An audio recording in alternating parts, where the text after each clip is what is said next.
What's up, nerds?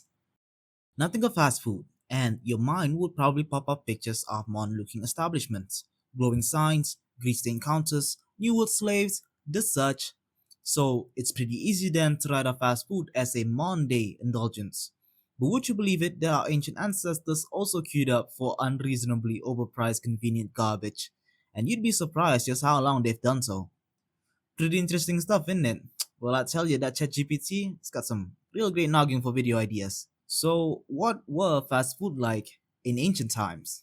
Well, I'm Sam from Unquestionably Sane, where we answer questions only asked by the unquestionably sane, so stay tuned.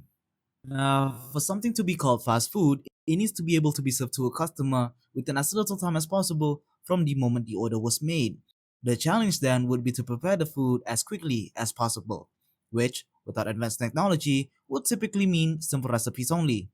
It would only make sense then that one of the earliest examples of fast food are just fried fish. Now, these were pretty popular back in ancient Greece, but since the bar is just stabbing a fish and then putting it near fire, I'd say there's a lot of these in other parts of the world as well. But back to Greece.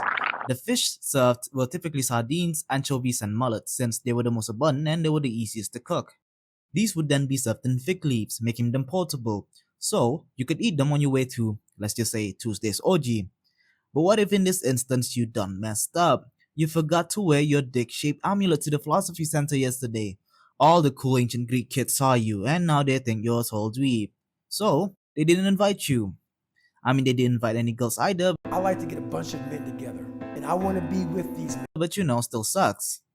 But since you aren't going to be doing any sucking, you are left devoid of a destination and a reason to eat your fried fish on the go. But not to worry, Buckaroo, they got clay plates for your sorry ass. And what fast food will be complete without any condiments?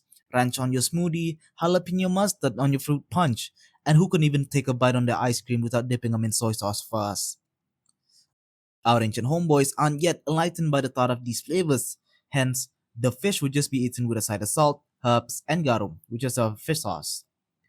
A step up from just fried fish would be the onigiri. Now, as everybody knows, the onigiri has its roots in Lawson convenience stores, of course, but apparently, if you dig a little deeper, you'd find out that they actually originated from ancient Japan. Now, they didn't differ much from their modern day counterpart. There's not much to change in a stuffed rice ball wrapped in seaweed, except the filling itself. Nowadays, with modern technology, we're able to use complex and state-of-the-art scientific techniques to really elevate the onigiri experience, giving them increasingly exotic and vision-altering tastes like anime girl thighs than used panties. The ancient Japanese gunas, born too early to experience this level of digestible degeneracy, had to instead subside on pickled plum and salted salmon. Those poor souls.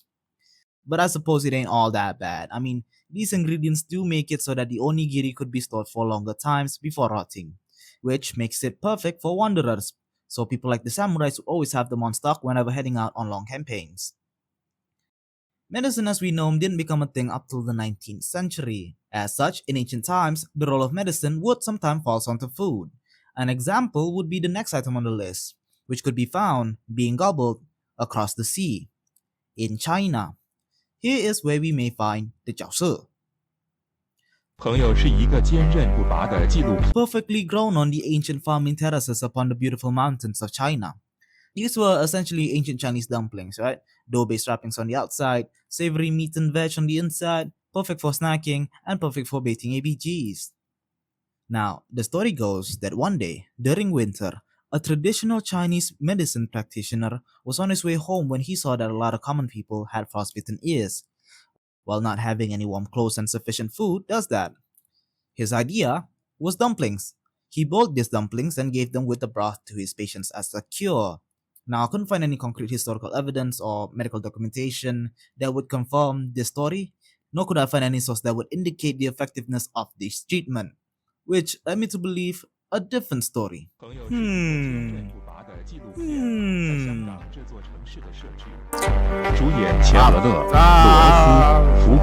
What I could find instead was that these stuff became ancient Chinese staple. Now, they were boiled in broth and served alongside them, so these were the perfect wintertime meal. They also had portable variants, so you could pop a couple dozen of them in a basket and off you go on your way to meet the boys. You are all gonna die fighting on this week's second rebellion against the ruling emperor. Now, this last bit is not much about the food itself, as it is the place where you get the fast food. See, before McDonald's, KFC, and and come and eat, there were Thermopolias. They were essentially ancient Roman fast food joints. I'd say calling them a restaurant would be a bit of a stretch though, since they apparently just be a room with a stand. The stand would have jars embedded on them to keep the food hot. The fancy establishments, however, would also have murals on their walls, depicting mythological creatures, scenes of day-to-day life in ancient Rome, and their gods like Lares, the god of household, Mercury, the god of commerce, and Bacchus, the god of wine. This is done since it was believed that it would bring luck and wealth to establishments, something that we still practice till today. The Thermopolias would serve a variety of ready-to-eat goods. They had stews, they had wine, they had beans, and they had whatever bits of meat they hadn't sacrificed that week. Now, they had a sort of a grab and go system since there weren't any tables inside. This business model actually worked extremely well since in Pompeii alone, they uncovered over 80 of these joints. I wonder if ancient Roman parents also had to put up with their kids wanting fast food. Like, shut up, Billy. We got fermented fish guts at home, you prick.